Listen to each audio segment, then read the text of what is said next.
What is up, guys, and welcome to another episode of Guarani Vision, the first ever podcast dedicated to Paraguayan football in English. As always, I'm Roberto Rojas, and joining me is my great co-host, Fede Perez, and here we are, another week of Guarani Vision. A lot to talk about here in the world of Paraguayan football. Obviously, we've saw our teams participate in the Copa Libertadores. We're going to see who has made it and who, unfortunately, will have to be playing in the Sudamericana, although that's not always a bad thing as well. It's also an opportunity for some of these teams to really do something in an unpredictable tournament. We'll obviously talk about what's been going on with the national team because we've got a lot of players that are playing abroad, getting their games in all across the continent. All across the world. They have a big game happening the first of the year under Daniel Garnero all the way in Europe. We'll talk about that game in just a bit. And yeah, let's go straight to someone that's been, I always like to over exaggerate the heat really that's going on in Paraguay. But Fede, man, you are going through a lot. I'm speaking to my friends, my family. They are really handling the heat, man. But how are you staying cool and refreshed? I hope in a big AC right now in your room over there in Paraguay. That's what you got to go through here in Paraguay when you got summer going on, Roberto. It's nice to see you. It's nice to say hi to everyone from Guarani Vision, just every week talking about our game of Paraguayan football. And yes, unfortunately, the heat is very present as of right now. And it does affect the games. It does affect the players. You can see the rhythm, especially on certain games, big matches. It's not the kind of games that you're expecting. And I do think it has a lot to do with the fact that they're playing under this weather, they're playing against under this high temperatures. Unfortunately, you don't get the best games because of that situation. Hopefully, the heat starts going away. It is a problem also with the fires going on, with people being uncomfortable. The only thing you could do here is have a lot of ice ready for your terere all day. That's pretty much my one recommendation every time somebody wants to come to Paraguay and it's like, what do I need in Paraguay? You just need some ice, some cool water, and you're going to be just fine during the whole day because it is hot all day. Trust me, even during the night, it's still very uncomfortable here. But we got a month probably, or even more still with this high temperatures. As for football, yes, plenty to talk about this week. We had big games. It was the last week of games, the last couple of games before the group stage for Libertadores, and unfortunately, we've never had four teams from Paraguay play in the group stage, and we're not going to have that again this year. Nacional and Chididense could not do it, so it is going to be Libertad and Cerro Porteño in the group stage. They're waiting for the draw to happen. That'll probably happen after people are hearing this podcast, but it's going to happen after we're recording, waiting for that situation to see who Cerro Porteño is going to go up against. Cerro that's been looking for a manager all week. They lost Bernay. They actually sacked him. It's been a week with a lot of changes in managers. Also, we had Taquari last week. We talked about that situation. Bobadilla taking over that team that's trying to fight for relegation, trying to stay in Primera. But the big teams, Cerro Porteño, it's kind of weird to see them without a manager looking around. Pretty much right before playing Libertadores. Libertad is the one that's pretty comfortable in the league as of right now. Not much has changed in that sense for them as they wait for their Libertadores turn, and a lot of teams to talk about in the Sudamericana and see what we can expect from them. As for Paraguayans abroad, we always talk about this, and they're always having great games. They're always standing out, Roberto. And this week it was Kaku Gamarra again doing it in the Asian Champions League and doing it against Cristiano Ronaldo's team again, penalty shootout, and he did it.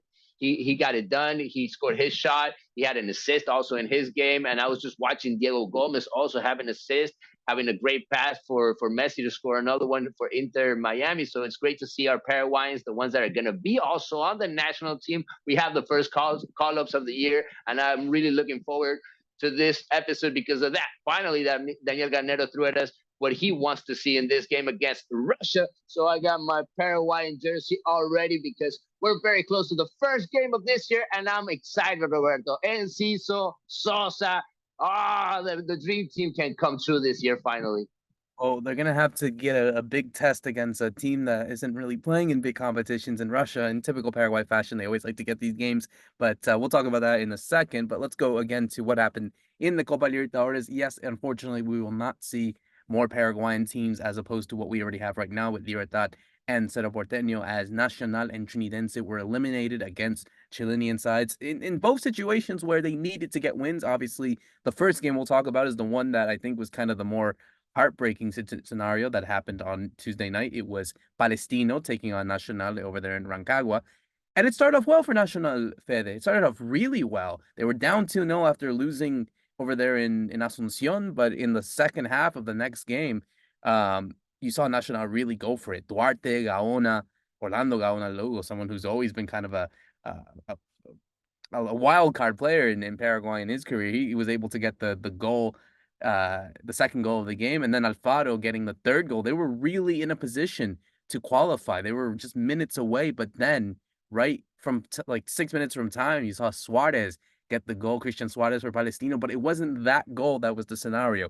It was the mess up from Anthony Silva in that, and not being able to react properly for the goal. And because of that, the game went to a penalty shootout because obviously the game was tied on aggregate. And unfortunately, Nacional, 3 players from Nacional missed 3 of the 4 penalties, and Palestino made all 3 of them, which meant that Palestino would be going to the group stage of the Libertadores. But again, I think if you have to pick like a scapegoat and all this, you have to go to Anthony Silva because, you can't mess up like that, especially when the game is right there to win and you're just minutes from qualification, especially when you had the game that you had coming back from 2-0 down to now at the time winning 3-2. You can't commit those type of errors. And I think Anthony Silva will get a lot of blame for that, for Nacional's elimination from the Libertadores. Yeah, he was pretty much being pointed out after the game by all Nacional fans and obviously the Paraguayan scene also because his teammates did so much to take it back, right? I mean, after pretty much not doing anything in Asuncion in Defensores del Chaco in that first game, it was really probably the worst game I've seen all year from Nacional, that home game. And they really needed to show something totally different in this away game. And they started really well. They had a penalty, I think just 7 minutes in. Alfaro could not put it in. But after that, you saw Nacional coming back. You said it, Alfaro scored the third one. So he even had like a kind of a revenge thing during this game. But then it was Silva, that ball that passed right next to him. He couldn't extend his arm. I don't know what happened to him. He didn't have the reaction, even though he was very important in many games for Nacional already this year, stopping so many balls. But you were waiting for him to make it happen. You were waiting for him to be that goalkeeper that Nacional needed in those big moments. And unfortunately, this has happened to him before. It has happened to him even in the national team. Even though he is that kind of a player, he's been the national team goalkeeper for many years. He lost that spot, I think, due to several mistakes he actually had, especially against Chile. I remember in a very important goal that he received in Defensores del Chaco, and it was a mistake like this one, a ball that he just couldn't move around, he just couldn't get away from, and it's unfortunate to see him finish his career maybe even that way because I do think he's on the verge of ending his career, coming back to Paraguay after being so successful in Mexico, in Colombia, even playing in Argentina. He's played in so many places. So you would think that he has the experience, that he was ready for these kind of moments. And it's a shame to see what happened to him, even though Nacional really played a heck of a game. And it was probably the thriller of the week, I would even say, in Libertadores, just the way it turned out from start to finish. Nacional had several opportunities and were able to come back. They were just not able to hold on. And on the penalty shootout, you were not expecting much from Anthony Silva. He has never been known as a really good goalkeeper in penalty shootouts. I don't remember any big games from him, even on the national team, stopping penalties. It was the one against But it was one against Venezuela. Remember the one against Venezuela. That was an important one, but one against Neymar as well. But again, that's 2 little things out of an entire career. Yeah, that's true. The one against Neymar is probably a big one to remember, but it was the defenders, I think, taking the important penalties, and that was kind of weird to me. It was Sergio Ojeda who kicked the second one, and I was looking that it was Brian Blasi who took the third one, and it's weird to see the defenders take the penalties, or at least the first ones, and they missed it. Ojeda kicked it out of the field. The third one was stopped by the Chilean goalkeeper, but then it was Jordan Santa Cruz who also missed the last one, and Nacional just did not pull through it in the penalty shootout, and it was unfortunate to see even certain young players not being considered also by Pumpido, like Thiago Caballero, Francisco Morel, or even Rodrigo Arevalo, who had chipped in against Atlético Nacional. They were not considered for these games against Palestino, even though Nacional does not have a big roster. Pumpido decided not to use them in this last game, but it's over for Nacional, at least in the Libertadores. They look into Sudamericana, Roberto, which I do think it fits them well, just as Trinidense, which is pretty much the same situation. Yeah, same situation for Trinity. Then said they unfortunately couldn't get it done as well. They were actually also in a good spot, but they were down at one point 3-1. And they obviously got the goal from Flores in the 33rd minute, but they couldn't score the equalizer, unfortunately, to send us the penalties or even more to do that. So yeah, I think it is unfortunate. So we have Trinidense, Ameliano, Nacional, and Sportivo Luqueño, four Paraguayan teams, four non-traditional Paraguayan teams as well. I mean, look, it's going to be difficult for any of these teams, especially when you look at the groups as well. You have teams like Boca, you have Inter, you have a lot of Brazilian teams like Corinthians, even some Ecuadorian teams and even Colombian teams that always like to make things difficult. So it's going to be difficult to see how these Paraguayan teams will be able to compete. But I think really and realistically thinking, Fede, I think they're in a position, and it's a weird format. It's what one team qualifies from the group. There's a lot of them that are going to be participating in them. They have to be lucky that they're going to be in hopefully a decent group because of course if they're getting that playoff spot, I think that's the second place. That also depends on who comes from the Libertadores, and there's also hard teams as well from there too. So, um, yeah, it sucks that you don't have that many Paraguayan teams in the Libertadores, but hopefully in the Sudamericana things can change for them, and obviously it will depend on the draw as well.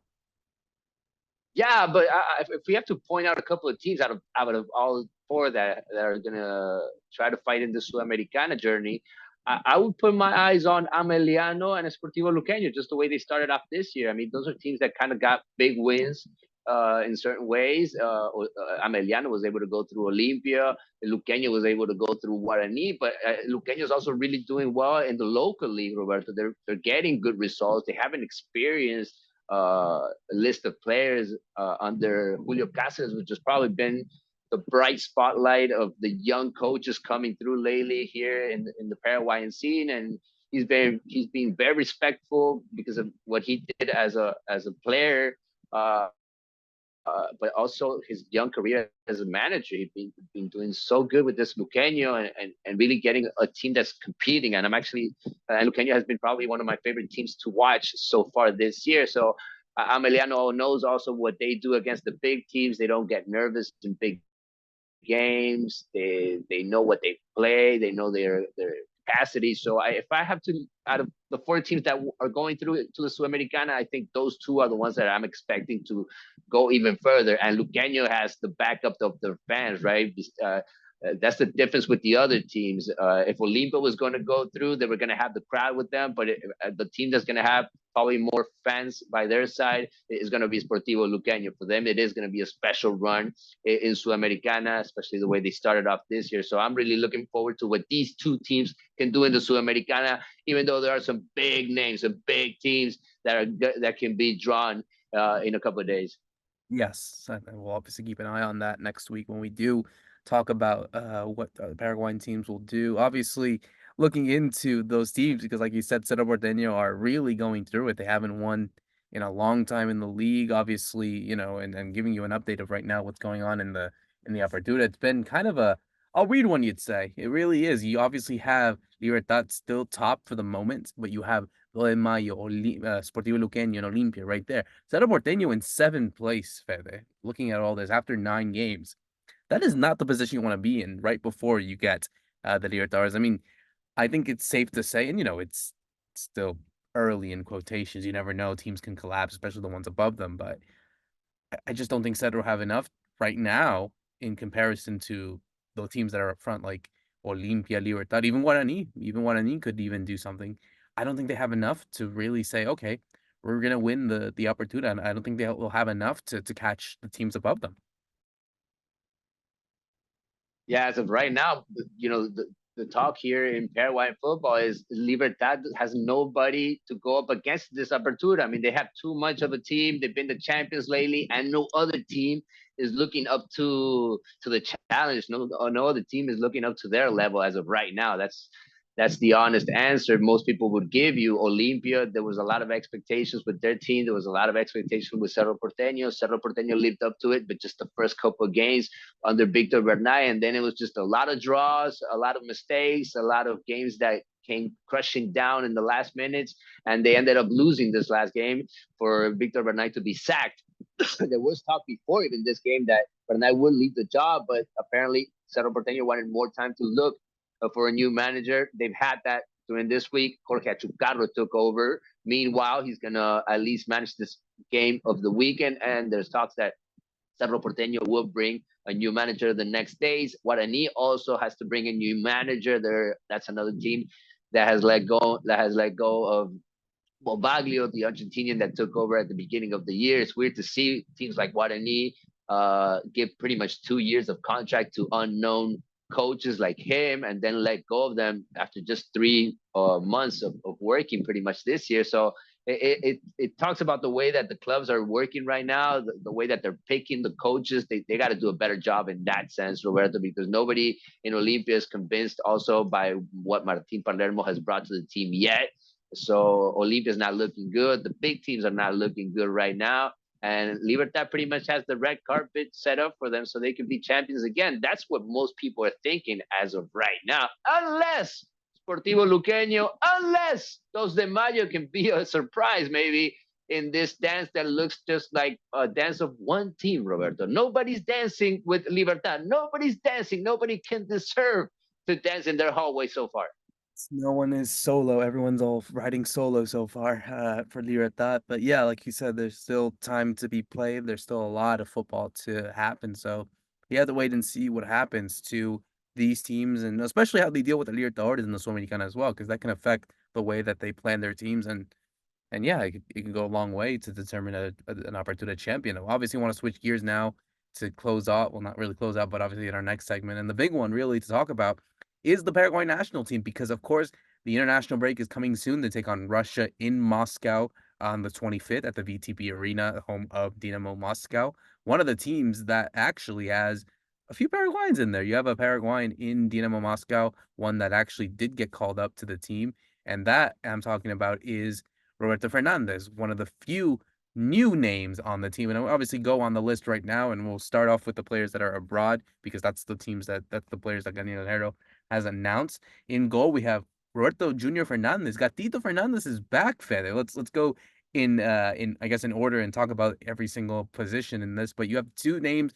One that's obviously familiar in Carlos Coronel, who's obviously starting decently well at the Red Bulls.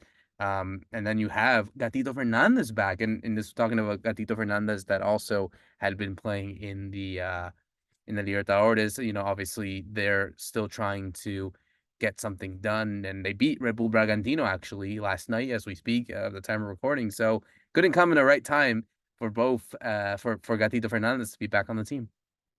Yeah, I think this is also Oscar Romero's next team, right? I think he was just traveling to also play now in Botafogo. His brother is doing really well in Corinthians. Angel Romero, who's probably one of the players that's most happy to be back also with the national team. But it's great to see Roberto Fernandez back in action. Gatito Fernandez, the injuries just took so much away from him, so much time, and also from the national team. Meanwhile, we had the problem. We were just talking about Anthony Silva, and he was probably the one that took over for a long time until Carlos Coronel was picked up by the last coach, and he pretty much has been starting with no competition either, even though Santiago Rojas has always been called up.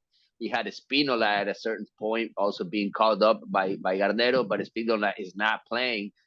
He lost the starting role ever since Olveira came back in Olympia. So these are pretty much the only two really good goalkeepers you have out there. But I love it that they're going to compete for it. So far, it was only Carlos Coronel being up to the task, but with Roberto Gatito Fernandez playing and coming back to his best shape, I would put it into consideration that he could take the role away from Carlos Coronel if he has a bad game, or if Garnero chooses to change also the goalkeeper position. I don't know if it's that stable with Carlos Coronel yet. He has convinced certain people, but there are some things in his game that a lot of people don't like either. It's going to be up for debate, and obviously ones that it's also going to be up for debate is the defense, because of course, looking at this, we got 6 names. One big name that is not there is of course Gustavo Gomez. He got injured for Palmeiras a couple of weeks ago, so he is not in consideration for Daniel Ganero in this game. But you get 3 guys from Russia, 3 guys that have been playing in Russia, typical in that sense. They got Junior Alonso of Krasnodar, Fabian Balbuena, Dinamo Moscow, and a new call up, Roberto Fernandez of Dinamo Moscow, a player that had, done decently well at Guarani at his time. He had been in Russia for now over a year and a half and has been doing decently well as well. And he gets his opportunity to go and play again. He didn't play in the last friendly that he got called up, and this was back in September. But we'll see if he gets a chance to play in the country that he is currently playing at. You got Roberto Rojas there, Omar Lerete, and another new name, Fede, Gustavo Velasquez of News Old Boys. Obviously, this is a player that's been, always going around different places. He started off at Cerro. He played, I think, at Nacional, Sudamérica, had some time in Mexico. So to see Velasquez out of everyone in the defense is, again, another situation where I don't think Paraguay and even for Dani Garnedo, they haven't really found a solid base of a defense, especially at fullback as well, which I think has always been the main issue that Paraguay has had in terms of moving forward with their defense. Yeah, it's always been who plays with Gustavo Gomez or who plays alongside Gustavo Gomez, right? I mean, he's the one that's always been getting the starting role. It's been sometimes Junior Alonso, it's been sometimes Fabian Balbuena, but without him for this game, I mean, we might see a new defense, and we already know what we get out of Junior Alonso. We already know what we get out of Balbuena. Why not see these new names that you're talking about? Why not see Choco Fernandez in defense, because he's going to go up against players that he usually plays against in the league. He knows a lot of these players, these Russian players that Paraguay is going to play against. So that could be an advantage for him, for Fabian Balbuena, and a great opportunity. I think even a deserved call up because just what I've seen from him in the Argentinian league, he's been so stable ever since he got to News back in 2021. He had a long journey to get out of Paraguay. He played, I think, to 2016. Gustavo Victor Gustavo Velasquez Ramos in the Paraguayan league before leaving to play in Mexico, and then having his opportunity in News, which is a very popular team. It's not easy to get a starting role there and keep it, and he's maintained that spot and also scoring. And he's a very physical kind of defender, just like Choco Fernandez. And I do think they're going to get an opportunity. Paraguay is only going to play one friendly, and this is Garnero's moment to try out players, Roberto. We need to see who is in shape, who is in a good form for the Copa America. This is your tryout for most of these players for that Copa America list. It really is. It really is. And even for the Olympics as well, you have some players that are in contention for the Olympics. Obviously, if you're over age, or of course, if you're under the age of 23, you're under consideration for that as well. Looking at the midfield, obviously, the main names that we are always accustomed to with Miguel Miron, Matias Villasanti, Caco Romero, Andreas Cubas. You got some names that also have, kind of flourished recently, and they got their recognition. Diego Gomez, Ramon Sosa, Jesus Medina, obviously of Spartak Moscow, another guy based um, in Moscow in Russia, and a new name on this one, a player that hasn't been called up, hasn't played yet so far for Paraguay, Damian Bobadilla, the ex-Central man, now playing in São Paulo. So kind of the same, really. I think the question mark, of course, is going to be what is that dream midfield that you had mentioned even before at the start. Um, who is it going to be? Who is it going to be, Fede? Because you have a lot of names there, but they can't all play on the pitch at the same time.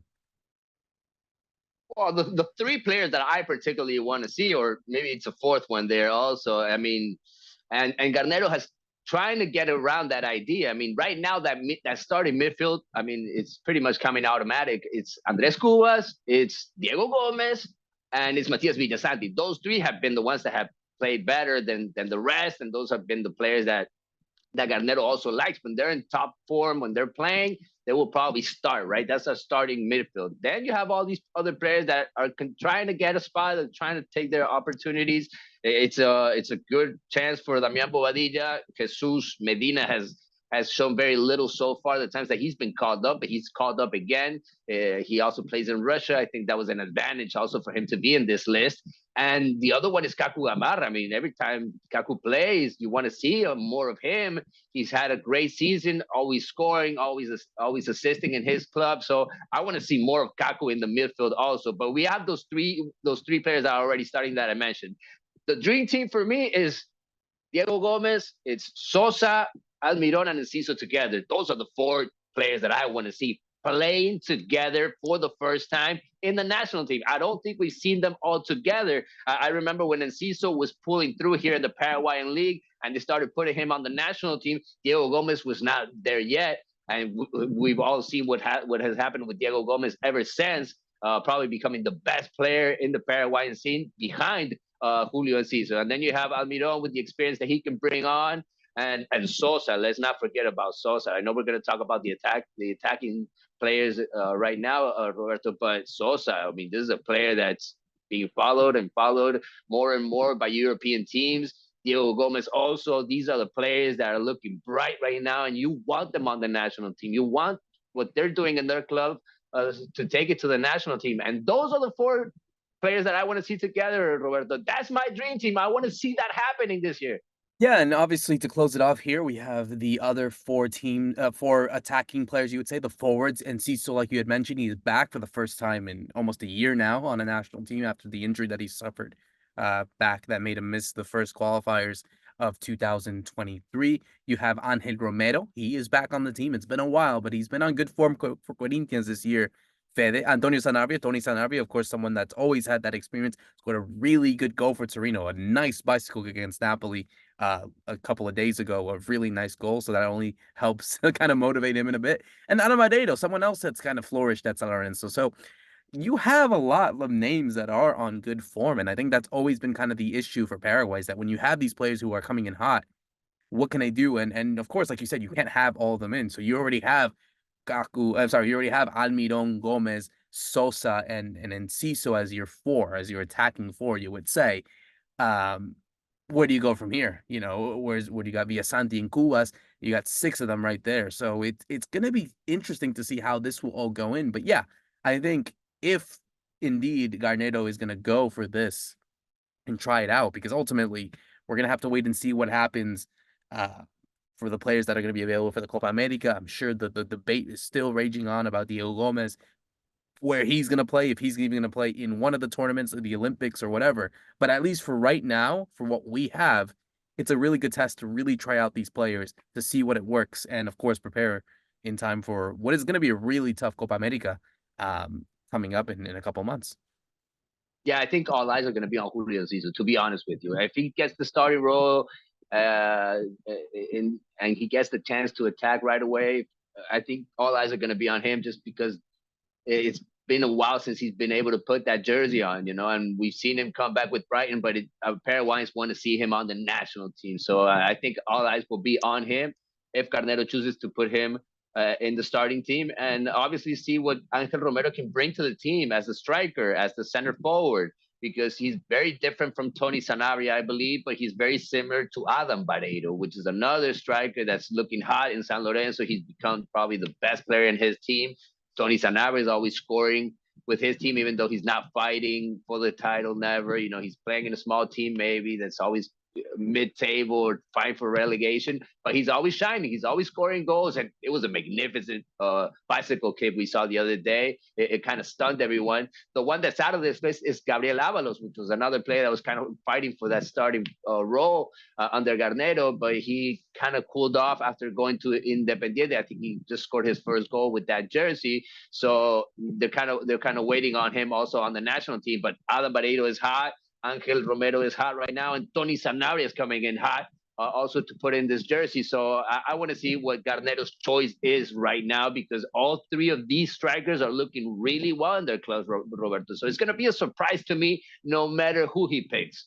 Absolutely. And of course, Russia, for all intents and purposes, are still a strong team, you know, obviously a respected team with a lot of players with the experience. I mean, looking at the team right now that they're going to play, they got Serbia in the first game and then they play Paraguay 4 days later. You have a lot of players that are obviously accustomed to playing in France, in Italy, in Spain, and of course all around Russia as well. So this isn't it's not your Nicaraguas or even playing like other Central American teams. Of course, we don't have the fortune of what, teams like Brazil, for example, they play England, or Chile, they're playing France. So we don't have that, but at least it's still a good test, really, to close it off here, Fede. At least here, and I'm sure we'll talk about the game in future episodes when the game does occur. But I would hope that in this game, Paraguay can at least play in a style that, of course, if they go for the win, great. I think people will be very happy that they will do it, but they need to form an identity that will allow them to play well. Like you said, it's only one game.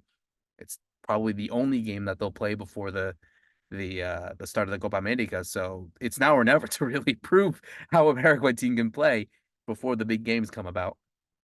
Yeah, just because we haven't seen Enciso, Almiron, and most of these players play together. I thought, the best thing was to play two friendlies during this FIFA break, but unfortunately, it's only going to be one. You only get this game against Russia, so the players are going to have to really show off. The players are going to have to earn their opportunities for the Copa America just in this game. So I hope they have a great game.